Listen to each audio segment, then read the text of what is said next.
It's another sizzler out there. In fact, the hottest day of the week is upon us. A heat advisory very much needed across southwest lower Michigan. We can actually try to track this out to the south and east, moving at about 25 miles an hour. So as we draw this line out, you can see locations it will be approaching Jamestown in the next 22 minutes, moving just to the east of the Holland and Zeeland area. And what you may find with this is some brief heavy downpours, as well as perhaps some very small hail. All blue this noon, indicating those lake effect snow showers. In fact, they are going to be heavy at times. We finally found the sunshine. Live view here from our Boatworks restaurant sky cam on the shores of Lake Macatawa. Wind still northwest 10 to 20 miles an hour. Air temps in the low 40s. Look where these clouds are. Looks pretty good compared to that satellite that we have right now. It's Tuesday into Tuesday night.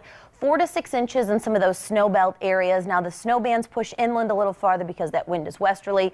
2 to 4 inches Kent to Ionia County. My challenge to all those kids out there who are home from school today because of a snow day: build a snowman, send it in to report it at woodtv.com. We'll try to get some of those out to show everybody. So if you're heading out to Lake Michigan today, there is a low risk for rip currents, so I guess in that matter, go ahead and go for it. But look at those water temps. You're going to need a wetsuit if you're out there. There's a couple of good days out there to hit the golf course. It's almost November. I don't know if it'll help my game, but sure, yeah.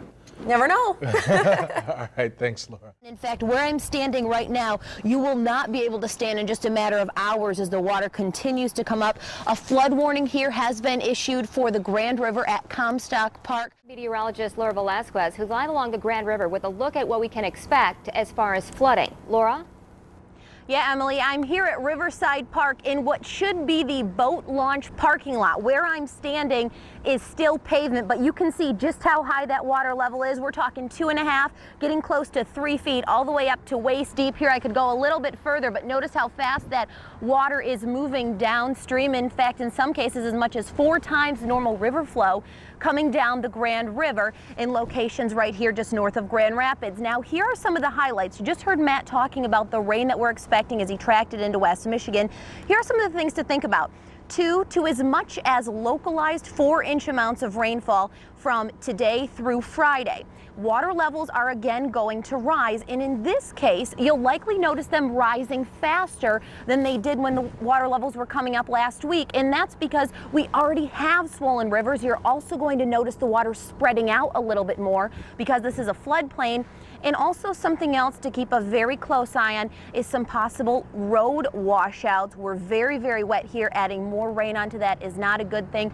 Keep in mind, if you see water over a roadway, the slogan is turn around, don't drown. You may not know how deep that water is. We want to make sure that that road is actually there. So best case scenario, turn around, find a different direction. Here's where the Grand River sits right now at Comstock Park, which is just about a mile or 2 upstream from where I am right now.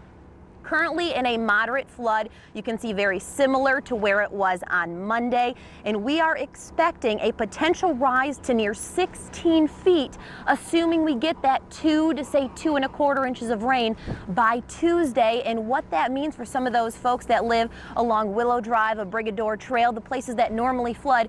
Now we're not talking about water in their backyards and their crawl spaces. At 16 feet, we could be talking about water into the first floor of their homes as well. So certainly a serious situation developing here along the banks of the Grand River. We'll be keeping an eye on it for you throughout the duration. And of course, coming up later on tonight at 5 o'clock, we'll have Bill and Kylan. For now, in the Grand River at Riverside Park, I'm meteorologist Laura Velasquez. Watching out for you.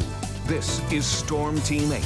And the radar is showing all blue this noon, indicating those lake effect snow showers. In fact, they are going to be heavy at times, especially near and west of 131. I think we'll see the peak intensity of these snow showers occur over the next couple of hours. But you can see from Comstock Park west toward the Muskegon area, and even as we head south toward Holland through parts of Zeeland, Hudsonville, Jenison, Jamestown. Looking at some of those darker blues, indicating those visibilities are going down and the snow is falling at a faster rate. Here's the view from our Georgetown Township sky cam on the roof of Daybreak Church. There's a barn out here, a silo, and a couple of trees. At times this morning, it's been difficult to make out all of those objects just because the snow is coming down at such a fast pace. This is just several miles away, Jenison High School. This is out at the football stadium. There is a road back here, and many times you can actually see cars traveling on it. I haven't been able to see them very often this morning for the same reason. the snow is simply falling too fast. Visibility reduced to a quarter mile in Muskegon. Same thing for Holland. In fact, Holland's been down to a quarter mile since about 9 o'clock this morning. So I would definitely say snowfall rates there at times could be close to about an inch an hour. Because of all of this, the wind, the snow coming down at a heavier pace, and the cooling temperatures, we have a winter weather advisory in effect for the entire area through the day. Now, Mecosta, Montcalm, Ionia down to Eaton and Calhoun County. This is currently set to expire at 7 p.m. The rest of the area would expire at 1 a.m. tomorrow morning. But be sure to tune in tonight to Bill and Kyle starting at 5. I wouldn't be at all surprised to see those times extended for that winter weather advisory. With that being said, the snow is going to lighten up tonight and tend to hug the lake shore a little bit more. So after 9 or 10 o'clock, we could still see some light accumulations, but it won't be the same situation as what we have going on right now. With the snow falling today and the temps falling into the teens tonight, I do anticipate some slippery roads tomorrow morning, so still leave yourself a little bit of extra time. And then after a brief break, more snow rolls in here for Thursday night and Friday, although that looks to be on the lighter side. 24 in Grand Rapids, 27 in Ionia right now. We're 21 apiece from Kalamazoo east to Battle Creek, 18 in Sturgis where the wind is largely missing Lake Michigan, 18 in Benton Harbor as well. We're 25 in Fremont. Latest wind gusts generally out of the west coming in between 30 and at times as high as 40 miles an hour. So that's why you see that blowing and drifting of snow. Wind chills holding in the single figures for most of us. They could at times be near zero this afternoon. 24-hour forecast at 6 p.m. Notice the lake effect snow showers pushing themselves well inland. Note the change at midnight. They start to hug the lake shore as the wind is going to be in the process of turning itself northwest. By 6 a.m. temps are in the teens. Keep in mind salt does not work to its full potential when we're this cold, or other de-icing agents for that matter. Snow showers especially south of Holland along the lake shore, and then by noon tomorrow I think any snow showers left are very, very light and confined mainly to the lake shore areas. Temps tomorrow only make it into the low 20s, and it's still going to be breezy with winds at 15 to 25 miles an hour. So bundle up. Here's the snowfall forecast from noon through 9 p.m. tonight. You can see the lesser amounts farther inland, 5+ inches in some locations west of 131. We get a break in the action Thursday night and Friday. We see some snow showers move back in. 1 to 3 inches looks good for that. Much of the upcoming weekend looks relatively dry. Great weekend coming up for winter sport.